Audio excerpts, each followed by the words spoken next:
الحمد لله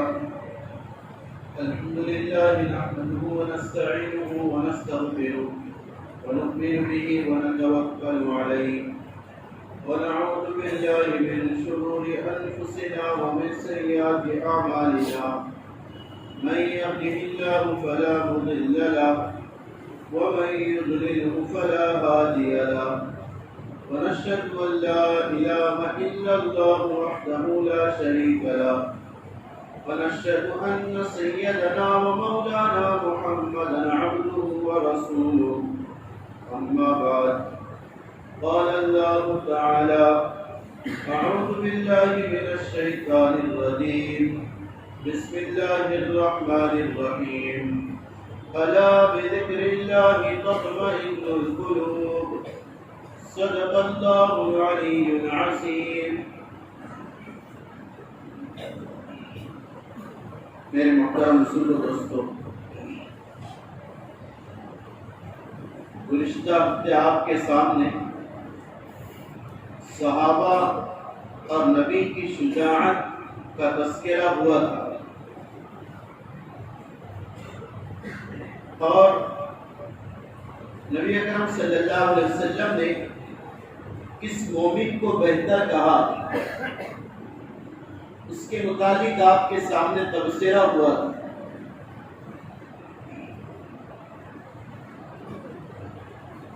اب میں آپ کے سامنے وہ اسباب بیان کرتا ہوں جو اصل اصحاب رسول کے شجاعت اور طاقت کے اسباب ہیں، کہ وہ کون سے اعمال ہیں جس کی برکت سے صحابہ کرام کی مدد ہوا کرتی تھی، اور صحابہ کرام دشمنوں سے کبھی خوف زدہ نہیں ہوا کرتے تھے، اور کبھی بزدلی کا رویہ اختیار نہیں کیا کرتے تھے۔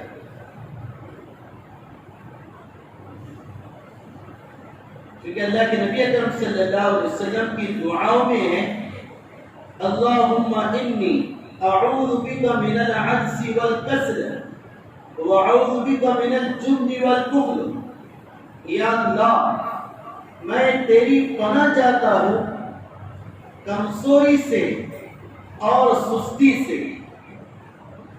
ایک دعا ہے، اس کے اور آگے کلمات ہے یا اللہ میں تیری پناہ چاہتا ہوں بزدلی سے اور بخل سے، مجھے بزدل نہ بنا، مجھے طاقتور اور باہمت باشجاعت مرد بنا۔ یہ رسول اللہ صلی اللہ علیہ وسلم کی دعا ہے، آپ صبح شام سے پڑھا کرتے تھے۔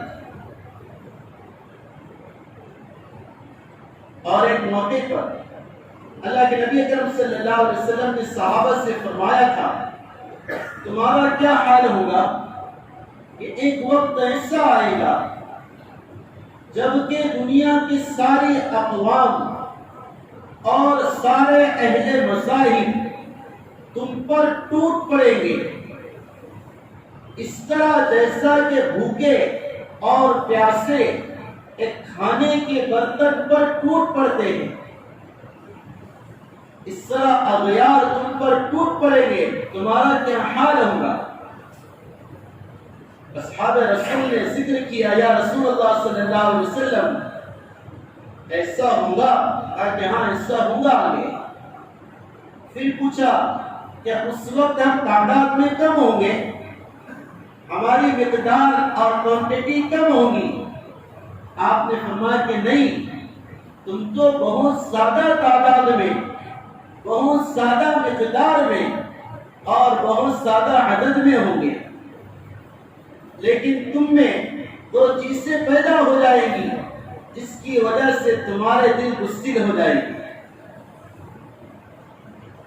ہاں، رسول اللہ صلی اللہ علیہ وسلم نے بزدلی کی دو علامتیں ذکر کی۔ پہلی علامت بتائی تمہیں موت سے ڈر لگنے لگے گا،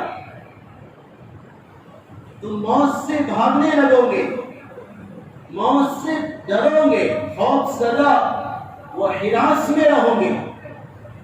حالانکہ موت مومن کے لیے تحفہ ہے، جس سے اللہ راضی ہو اس کے لیے سب سے بڑا انعام اللہ کی طرف سے موت ہے، جو کہ موت اس مومن کے خدا اور رب سے ملاتی ہے اور جنت کا دیدار کراتی ہے اور جنت کی سیر کراتی ہے۔ اور دوسرا سبب بتایا، تمہارے اندر وہن پیدا ہو جائے گا۔ وہن کی تفسیر یہ کی کہ تم موت سے بھاگو گے اور موت سے ڈرو گے، اور دوسری تفسیر یہ کی کہ وہن سے مراد یہ ہے تم میں دنیا کی محبت غالب آ جائے گی، تم دنیا سے محبت کرنے لگو گے اور دنیا کے پیچھے دن رات بھاگنے لگو گے۔ مشائخ یہاں پر فرماتے ہیں دنیا کسے کہتے ہیں؟ کیا کمانا دنیا ہے؟ کیا جاب دنیا ہے؟ کیا ملازمت دنیا ہے؟ کیا زراعت اور مزدوری دنیا ہے؟ سوال ہے۔ مشائخ نے سوال کو حل کیا کہ دنیا اصل ان چیزوں کا نام نہیں ہے۔ دنیا کہتے ہر اس چیز کو جو بندے کو اللہ سے غافل کر دے، جو بندے کو اللہ سے دور کر دے، جو بندے سے اللہ کے فرائض، اللہ کے احکامات، اللہ کی یادوں کو توڑا دے اور دور کر دے، یہ اصل دنیا ہے۔ اور ایک بہترین جامع تعریف کی ہے، اگر کسی کی دکان اللہ سے دور کر رہی، نمازوں کی طرف سے غافل کر رہی اور اللہ کے احکام سے دور کر رہی، وہ دنیا نہیں، وہ دکان نہیں بلکہ دنیا ہے۔ اس لیے میں آپ ہر ایک اس کا جائزہ لے۔ میرا جو بزی شیڈول ہے اور میرا جو حلقہ دائرہ ہے، اس سے مجھے اللہ سے غافل کیا، یہ اللہ سے مجھے قریب کیا۔ میں خود اپنا ٹیسٹ کروں اور اپنے آپ کو چیک کروں۔ تو یہ تو سبب ہے موت سے ڈر اور دنیا کی محبت، جس سے اغیار اور دوسرے اہل مسائل مسلمانوں پر ظلم و تشدد کریں گے۔ اس لیے ان کو دین میں جگہ نہیں دینا ہے۔ اب پھر آگے وہ کون سی اسباب ہیں جس کی وجہ سے ہم اللہ کی نصروں میں مقرر بن جائے اور ہمارا روحانی پاور بڑھ جائے؟ کیونکہ صحابہ کرام جو ہے، میں نے ان کے باب میں کہا تھا، حضرت علی رضی اللہ تعالی عنہ ایک ایسے قلعے کا دروازہ اٹھا کر پھینک دے رہے جس سے 40 جوان اٹھایا کرتے تھے، کھولا کرتے تھے، تن تنہا اسے اٹھا کر پھینک رہے۔ اس کی وجہ محدثین فرماتے، ایک تو جسمانی طاقت ہے اپنی جگہ، لیکن اس سے زیادہ صحابہ کی روحانی طاقت تھی۔ صحابہ کی روحانی طاقت وہ ہر باطل کو اور ہر اسلامی دشمنی کو قریب نہیں آنے دیتی تھی، وہ اسے ذلت اور رسوائی کا شکار کر دیتی تھی۔ اس صحابہ کا ایسا روحانی پاور کہ حضرت عمر بن خطاب رضی اللہ تعالی عنہ مسجد نبوی کے ممبر پر ہے اور ملک شام میں اللہ کے راستے کی محنت ہو رہی، صحابہ دشمنوں کے جنگ گھٹے میں آ گئے تو یہاں سے پیغام پہنچا رہے ہیں، یا ساریہ الجبل، یا ساریہ الجبل۔ صحابہ متعجب ہو گئے کہ عمر بن خطاب خطبہ دے رہے اور ساریہ رضی اللہ تعالی عنہ ملک شام میں ہیں اور ان کو آواز دے رہے۔ حضرت عمر نے خطبے کے بعد ذکر کیا کہ مجھے اللہ نے بتایا کہ ساریہ کا لشکر دشمنوں کے درمیان آ گیا اور وہ عنقریب شکست کھانے والا ہے۔ میں نے یہاں سے آواز لگائی، ایک مہینے کی مسافت کے میل پر یہ آواز پہنچی اور میں نے اس سے کہا، ساریہ اگر دشمن سے بچنا چاہتے ہو تو پہاڑ کو اپنے دامن میں لے لو اور پیچھے کر۔ یہ صحابہ کا روحانی پاور ہے، اس لیے کچھ سمجھنا ہے ہمیں، چونکہ بیماری کچھ اور ہے اور علاج کسی اور طریقے سے کیا جا رہا ہے۔ مرہم زخم پر لگانے کے بجائے کسی اور جگہ لگایا جا رہا ہے، رفو کسی اور جگہ کرنے کے بجائے کسی اور شے کو کیا جا رہا ہے۔ اس لیے صحابہ کی وہ اعمال کون سے تھے جس کی بنا پر وہ ایسے کامیاب ہو جایا کرتے تھے؟ سب سے پہلا عمل صحابہ کا اللہ پر کامل یقین تھا، انہیں اللہ تعالیٰ کا یقین تھا، توکل تھا، اور اللہ کی ذات پر ایسا اعتماد تھا کہ پہاڑوں کو اپنی جگہ سے ہلنا ممکن تھا، ان کے یقین میں کبھی کمی نہیں ہوتی تھی۔ اس لیے حضرت علی رضی اللہ تعالیٰ عنہ بیمار ہو گئے کسی جگہ، اور بیماری ایسی شدت کی ہو گئی، بظاہر ایسا لگا کہ اللہ کو پیارے ہو جائیں گے۔ کسی خادم نے کہا حضرت آپ مدینہ سے باہر ہیں، میری رائے ہے آپ کو مدینہ منتقل کرایا جائے، اگر آپ کی موت ہو جائے تو مدینہ میں ہو، رسول اللہ کے شہر میں ہو صلی اللہ علیہ وسلم۔ تو حضرت علی رضی اللہ تعالیٰ عنہ نے بڑی شجاعت سے کہا، بڑے یقین سے کہا خدا کی قسم میں ابھی نہیں مر سکتا، اس بیماری میں مجھے موت نہیں واقع ہو سکتی۔ خادموں نے کہا، متعلقین نے کہا حضرت آپ ایسی بات کہہ رہے جو گویا کے بسائی ایمان کے تقاضے کے خلاف ہے۔ کہا کہ نہیں، مجھے یقین ہے مجھے ابھی موت واقع نہیں ہوگی، کیونکہ میں نے رسول اللہ سے سنا ہے کہ علی تیری موت اس وقت تک واقع نہ ہوگی جب تک کہ تیرے سر کے خون سے تیری داڑھی تر نہ ہو جائے۔ یعنی فرما رہے کہ علی تیری شہادت ہوگی، تو شہید ہوگا، تجھے موت نہیں آئے گی، عام موت تو نہیں مرے گا، لہذا میں بیماری میں نہیں مر سکتا۔ یہ صحابہ کا اللہ اور اس کے رسول کے فرمان پر یقین تھا۔ یہ پہلا سبب ہے صحابہ کی روحانی طاقت کا۔ اور ابن عباس سے آپ کہہ رہے بیٹا ساری دنیا تجھے نقصان پہنچانا چاہے، ساری دنیا اپنی طاقتیں لے کر آ جائے اور اپنی قوتیں ظاہر کر دے، اگر اللہ نہ چاہے ذرہ برابر تیرا نقصان نہیں ہوگا۔ توحید سکھا رہے اور فرمایا ساری دنیا تجھے نفع پہنچانا چاہے، نفع کی ساری شکلیں ہو، کامیابی کی ساری شکلیں ہو، تو ان قریب کامیاب ہونے والا ہے، اللہ نہ چاہے تجھے کامیابی نصیب نہیں ہوگی۔ یہ توحید ہے، توکل ہے، یقین اللہ کے ساتھ۔ یہ پہلا سبب ہے، اس سے اچھی طرح ہم اپنے دلوں میں لے، اس سے لے کر جائے، اللہ کی ذات پر کامل یقین ہو۔ وہ ہوگا جو اللہ چاہے، وہ نہ ہوگا جو اللہ نہ چاہے، بس یہ یقین ہے۔ ظالم چاہے ظلم کی انتہا کر دے اور ظلم کے لیے وہ ساری طاقتوں کو ایک کر دے، اللہ نہ چاہے اس کا ظلم اور اسباب ظلم اللہ کے سامنے ایسا ہے بقول حضرت جی رحمت اللہ علیہ کے جیسا کہ پیاس کا چھلکا ہوا کرتا ہے۔ دوسرا سبب صحابہ کی طاقت کا اور مدد کا وہ یہ ہے صحابہ کا اللہ سے تعلق بہت زیادہ ہے،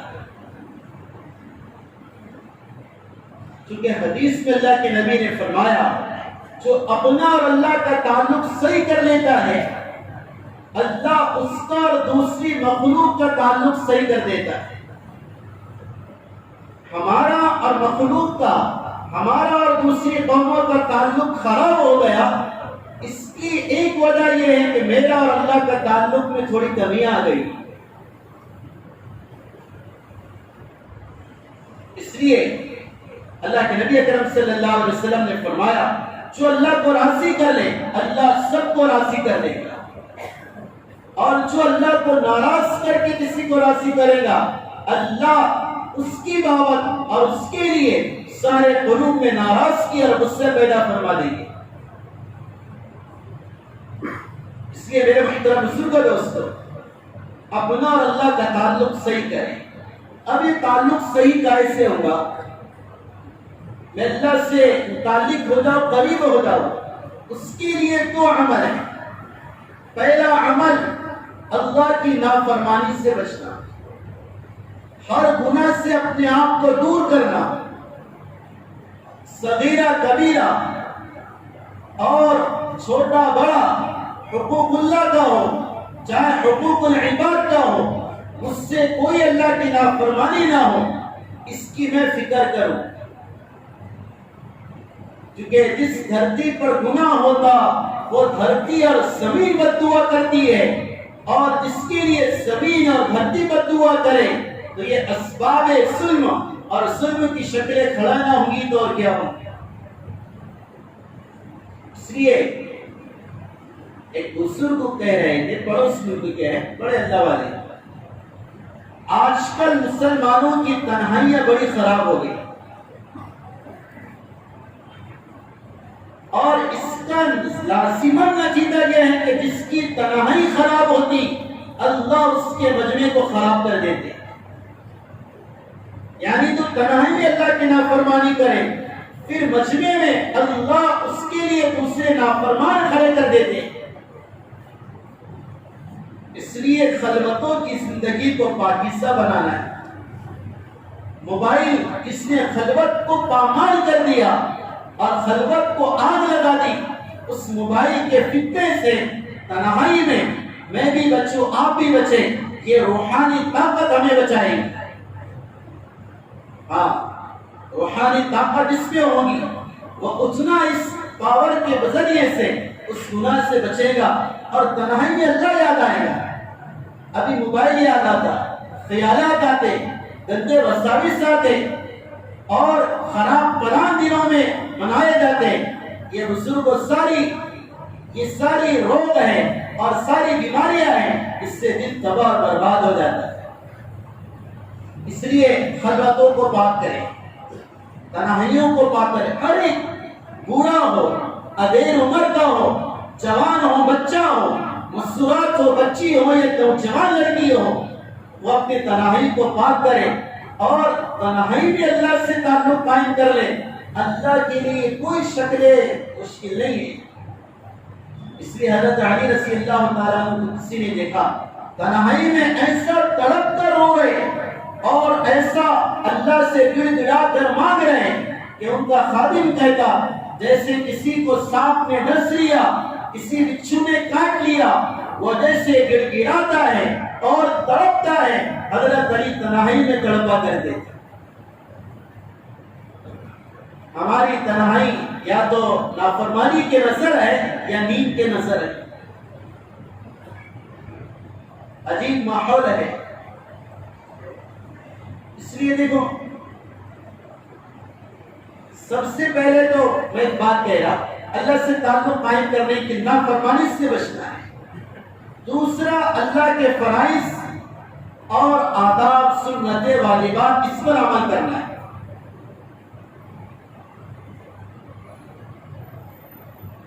ایک بزرگ نے لکھا ہے کہ ایک صاحب کی، ایک شوہر کی اپنے بیوی سے انبن ہو گئی اور اس نے کہہ دیا تو بڑی منحوس ہے، لہذا میں تجھے سب سے زیادہ منحوس دن میں طلاق دوں گا۔ کیا کہا اس نے؟ تو بڑی منحوس ہے، میں تجھے سب سے زیادہ منحوس دن میں طلاق دوں گا۔ اب وہ بڑا پریشان ہے کہ میں طلاق کون سے دن دوں، کیونکہ منحوس تو مجھے کوئی دن نظر نہیں آ رہا۔ ایک عجیب مسئلہ پیش آیا اور اسے طلاق دینا ہے۔ وہ ایک صاحب نسبت بزرگ کے پاس گیا اور کہا ذرا ایسا واقعہ پیش آ گیا، میری بیوی بڑی نافرمان ہے، میں اس سے طلاق دینا چاہ رہا اور میں نے قسم کھا لیا کہ منحوس دن تجھے طلاق دوں گا۔ اب مجھے سمجھ نہیں آ رہا کہ میں کون سے دن طلاق دوں کہ وہ منحوس دن شمار ہو اور میں قسم توڑنے سے بچ جاؤں۔ ان بزرگوں نے بڑا عجیب جواب دیا، بیٹا اگر تو منحوس دن میں طلاق دینا چاہتا ہے تو تیرے زندگی کا منحوس دن وہ ہے جس دن تو فجر کی نماز ادا نہ کرے۔ اللہ، ہمارے یہاں غفلتوں میں زیادہ ہے. اس لیے مشائخ نے لکھا ہر گناہ کا سبب ہر نیکی سے دور ہونا، اطاعت سے دور ہونا، اس کا سبب غفلت ہے دل کی، دلوں کی غفلت ہے. اس لیے اپنے دل کا تعلق اللہ سے کرنا ہے. اس میں کوئی غیر نہ ہے. یہ اللہ کا گھر ہے، یہ اللہ کا گھر ہے، اس میں صرف اللہ رہے. یہ اللہ کا مکان ہے، ہمارے پاس ضمانت ہے. ہاں، جیسے کہ آپ کا گھر ہے، آپ اس میں اسی وقت داخل ہونا چاہیں گے جبکہ آپ اس کو صاف کرو اور اس کے جالے وغیرہ پورے کلیئر کر لو، تب آپ انٹری کریں گے، اس میں داخل ہوں گے. اسی طرح اللہ اس دل میں آتے ہیں جس دل میں اللہ کا غیر نہ ہو، دنیا نہ ہو، کسی سے عشق مجازی نہ ہو، کسی سے غلط محبت نہ ہو، حسد نہ ہو، غیبت نہ ہو، کسی کا برا چاہنا نہ ہو، تبھی اللہ اس میں آتے ہیں. اس کے لیے میں نے ایک سبب بتایا، ایک عمل بتایا، وہ یہ ہے کہ فرائض کا اہتمام کرے، پھر فجر نہ چھوڑے. یہ اتنا بڑا مجمع اگر اللہ اسے توفیق دے دے اور اللہ چاہے کہ یہ فجر میں آ جائے، اللہ تعالیٰ اسلام کو فتح نصیب فرما دے گا. ہاں، یہ باطنی اسباب فتح کے، یہ روحانی اسباب فتح کے کہ ہم اپنے تعلق کو اللہ سے صحیح کریں، اس کا یہ سبب ہے، اس کا یہ طریقہ ہے کہ فرائض نہ چھوٹے، کوئی نماز نہ چھوٹے، چاہے سردی ہو، گرمی ہو، چاہے برسات ہو یا آب و ہوا ہو، اس میں ہمیں فجر میں اللہ کے سامنے آ جاؤ. اتنی لمبی راتیں ہیں، اگر کوئی 12 بجے سوئے اور 6 بجے اٹھ جائے، 6 گھنٹے میں نیند پوری ہو جاتی ہے اور پھر بھی فجر نصیب نہ ہو، علامت ہے اللہ سے میرا تعلق بہت کمزور ہو گیا. وہ کنیکشن نہیں ہو پا رہا، وہ دل بیدار نہیں کر پا رہا. مجھے احساس بھی نہیں ہو رہا کہ میں اللہ کے سامنے کھڑے ہو کر فجر میں مانگوں. بلکہ بزرگوں نے لکھا، ایک بات یاد آ گئی بزرگوں کی، بڑی عجیب بات اور سننے کی ہے. دیکھو، فجر کی نماز چھوڑ کر سونے والا وہ تو ٹھیک ہے، بڑے گناہ کا مرتکب ہے، لیکن علماء نے لکھا ہے حدیث کے ذیل میں، اگر کوئی فجر کی نماز پڑھے اور اس کے بعد فوراً سو جائے، فجر کے بعد فوراً سو جائے، اشراق تک کچھ ذکر اذکار میں یا کسی عمل میں مشغول نہ ہو، اللہ اسے دو نقصانات عطا فرما دیتے ہیں. سب سے پہلے نقصان یہ ہوتا ہے اس کے رزق میں تنگی عطا فرما دیتے ہیں، اور دوسرا نقصان یہ ہوتا ہے اللہ اس کی یادداشت کو کمزور کر دیتے ہیں. یہ کس کے لیے ہے؟ تو فجر کے بعد سے اشراق تک اللہ کو یاد نہ کرے. سمجھ میں آئی بات؟ میں ناجائز نہیں کہہ رہا کہ فجر کے فوراً بعد سونا ناجائز ہے، نہیں. افضل یہ ہے اگر آپ رزق میں وسعت چاہتے اور بدن کی حفاظت چاہتے تو آپ فجر کے بعد کچھ اعمال کرو، 15 سے 20 منٹ بس، اور پھر اگر کسی کو ضرورت ہے تو آرام کر لیں. فجر کے بعد اشراق کے ہونے کے بعد کوئی آرام کرے تو اس کا کوئی مسئلہ نہیں. لیکن یہ بتایا، اب اس سے اب اندازہ کرو، یہاں پر یہ نحوست ہے جو فجر کی نماز چھوڑ کر سوئے، اس کے حق میں کیا نحوست ہوگی؟ اس لیے اس کا اہتمام کریں. اس کے بعد دوسرا روحانی طاقت کا سبب وہ ہے قرآن کی تلاوت. قرآن کی تلاوت وہ معزز سے زمانے میں صاحب قرآن ہو کر اور ہم سلیل ہوئے تاریخ قرآن ہو کر. مجھے تو بڑا تعجب ہو رہا، ہم دوسروں کے در پہ اور دوسروں کے لانے اور دوسروں کے سنوں کی داستان سنا رہے.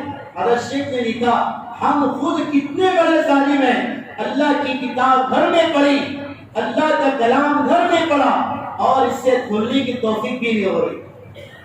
تو قرآن بددعا نہیں کرے گا؟ جس کے لیے قرآن بددعا کرے اس قوم کی ہلاکت میں کیا تردد اور شک ہو سکتا ہے؟ کئی ہفتے، مہینے، سال گزر گئے مجھے قرآن کھول کر دیکھنے کی توفیق نہیں ہو رہی. جس کتاب کے ساتھ یہ ظلم ہو اللہ اس قوم کا بیڑا کیسے پار کرے گا؟ اس لیے بزرگوں دوستو قرآن کی تلاوت کا اہتمام کریں. قرآن کہہ رہا اذا قرئ القرآن فاستمعوا وانصتوا له لعلكم ترحمون. قرآن کے سننے کا نفع یہ ہے اللہ تم پر رحم نازل کرے گا، تمہیں اپنی رحمت میں لے لے گا. سننے والا رحمت میں آتا ہے، تلاوت کرنے والا، اس کو سیکھنے والا کیوں اللہ کی رحمت میں نہیں آئے گا؟ ہمیں تو کوئی فکر ہی نہیں. میں تو اکثر کہتا حکومت کا ایک جیار آ جائے نا، سرکاری جاب اس کو لگے گی جس کا قرآن صحیح ہوگا. میری بات اچھی طرح سننا، اگر جیار آ جائے گورنمنٹ کا سرکاری جاب اسی کو لگے گی جس کا قرآن صحیح ہوگا. ہم اپنے دل سے سوال کریں، دل پر ہاتھ رکھ کے سوچیں میں کیا کروں گا اس موقع پر. مجھے سرکاری جاب چاہیے تو قرآن کو سیکھنے کے لیے میں تن من دھن کی بازی لگا دوں گا. ارے بزرگوں سرکاری جاب کے پیچھے کہاں لگے؟ اللہ کہہ رہا تم قرآن پڑھو گے میں تمہیں جنت عطا کروں گا. قرآن سیکھو گے تمہارے لیے فرشتے دعا کریں گے، تمہارے منہ کا بوسہ لیں گے. اس لیے قرآن سیکھو، آپ کے لیے سیکھنے کا حلقہ لگایا جا رہا. ہاں سارے کام ہو رہے، سارے کام، صرف قرآن سیکھنا نہیں ہو رہا. یہ بدبختی کی علامت ہے. پھر کیوں ایسے حالات پیدا نہ ہو؟ تیسرا سبب روحانی غذا کا وہ یہ ہے کہ ہمیشہ اللہ کو یاد کرے، اللہ کا ذکر کرے. چلتے پھرتے اٹھتے ہوئے ذکر میں دو چیزیں، صبح شام کی تسبیحات اور دوسرا ہے مصنون دعاؤں کا اہتمام. مصنون دعاؤں کا اہتمام. آپ 2 منٹ 3 منٹ آپ کے لوں گا، آپ کو طریقہ بتا دیتا حالات کے حساب سے.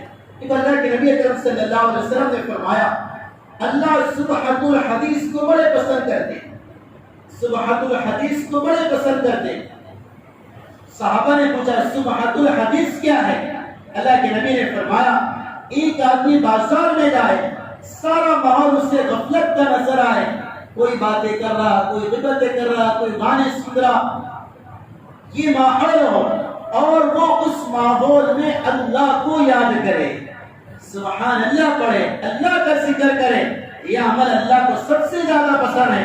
حضرت ابو درداء فرماتے رضی اللہ تعالی عنہ 2 دوست تھے، آپس میں بازار میں ملاقات ہوئی، انہیں یہ حدیث یاد آ گئی کہ بازار میں جو اللہ کو یاد کرتا ہے اللہ اس سے پسند کرتے ہیں. ان دونوں نے اللہ کی تعریف کی، استغفار کیا. پھر چند دنوں کے بعد ایک دوست کا انتقال ہوا، وہ اپنے پہلے دوست کے خواب میں آیا اور آ کر کہا اللہ نے مجھے اس استغفار کے برکت سے معاف فرما دیا جو میں نے بازار میں کیا ہے. اس لیے اللہ کا ذکر کرو، یہ دلوں کی غذا ہے، دلوں کی غذا ہے. ناشتہ نہ کرے چائے نہ پیے تو سر دکھتا ہے. اللہ کا ذکر کرے اور اللہ کے ذکر کو چھوڑے ہوئے کئی دن ہو گئے، ہمیں احساس بھی نہیں ہوا، ہمارے جیبوں میں تسبیحات بھی نہیں اور نہ اس کو کرنے کا کوئی آلہ ہے. اس لیے ذکر کا اہتمام. اور تیسری چیز ہے مصنون دعائیں، جو ہے مصنون دعائیں، اس کا خوب اہتمام. مسجد میں آنے کی، جانے کی، صبح اٹھنے کی، سونے کی. اللہ کے نبی اکرم صلی اللہ علیہ وسلم کے دعاؤں میں بڑا اثر ہے. آپ ان احباب کا ایک اثر سنا دوں. وہ فرماتے ہیں کہ یہودیوں کے پاس جو جادو اور طاقت تھی وہ اس جادو کے زور سے ہمیں گدھا بنا سکتے تھے. ہم صرف محفوظ رہتے تھے نبی کی مصنون دعاؤں کی برکت سے. اللہ کے نبی نے فرمایا فجر کی نماز کوئی پڑھے اور فجر کے بعد 3 بار بسم اللہ الرحمن الرحیم پڑھے، بسم اللہ الرحمن الرحیم پڑھے، یہ مصنون دعا ہے. اللہ تعالیٰ سارے دن آفات، مصیبت اور ایکسیڈنٹ سے اس کی حفاظت فرمائیں. اللہ کے نبی اکرم صلی اللہ علیہ وسلم نے فرمایا گھر سے باہر نکلنے کے وقت جو الٹا پیر نکالے اور کہے بسم اللہ لا حول ولا قوت الا باللہ، شیطان کہتا اس سے دور ہو کر تجھے کوئی حادثہ نقصان نہیں پہنچائے گا، تجھے کوئی مصیبت لاحق نہ ہوگی اور تو تیرے مقصد میں کامیاب ہو گیا.